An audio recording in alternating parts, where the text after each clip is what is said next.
I used to be a guest at a friend's house in Calcutta who had the most splendid mansion in Kolkata. I should say had, because it no longer exists. A new mansion has been built right next to it.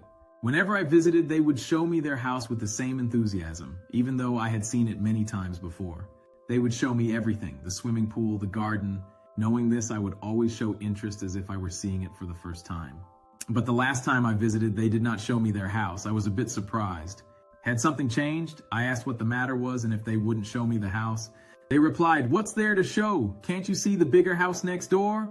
Until I build a bigger mansion, I won't be at peace. What's there to show now?" The house is still beautiful, but the bigger house next door makes it look smaller without even touching it. His wife told me, please make him understand. He neither sleeps nor finds peace. That house next door has become a burden on his mind. The people in the new house might not even know that someone is suffering because of it. This envy is a disease of his own mind. His ego has been hurt. I told him, I always knew this problem would arise. You take so much pride in your house that if a bigger one is built, you won't be able to live peacefully.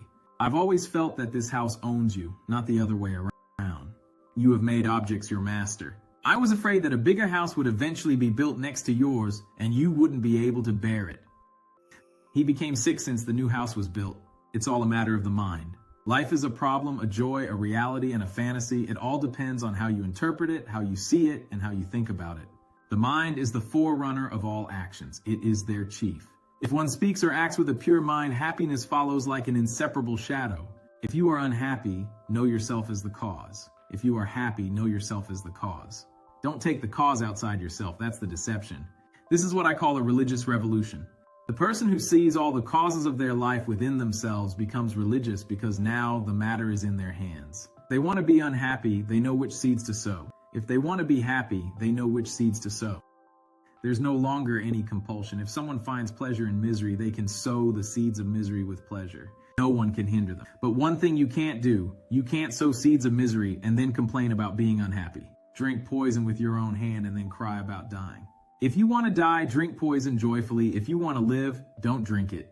It's in your hands, it's your cup, it's your poison, and it's you who have to decide whether to live or die. He insulted me, he hit me, he defeated me, he robbed me.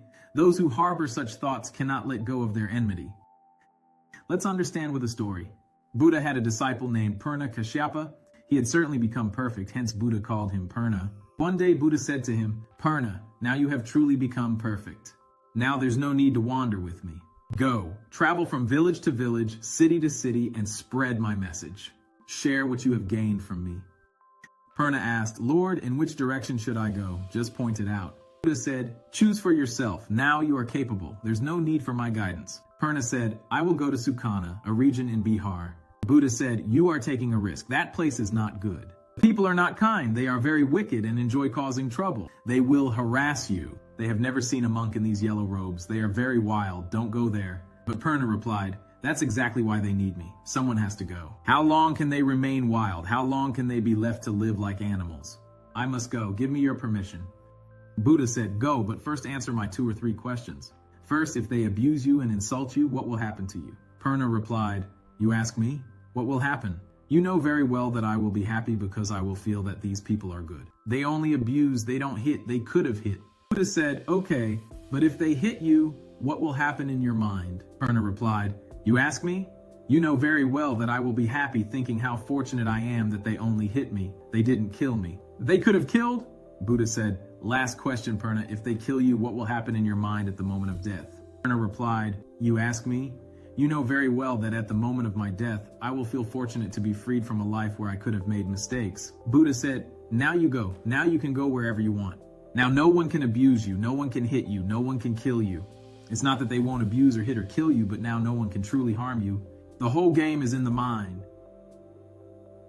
The story illustrates that true peace and happiness come from within, not from external possessions or comparisons with others. Envy and ego can blind us, making us slaves to our desires and objects. We must recognize that our mind shapes our reality. How we interpret and respond to life's circumstances determines our happiness or misery. To achieve inner peace, we must take responsibility for our own thoughts and actions, and not blame external factors for our discontent. Recognizing and addressing the seeds of envy and ego within ourselves can lead to true contentment and freedom.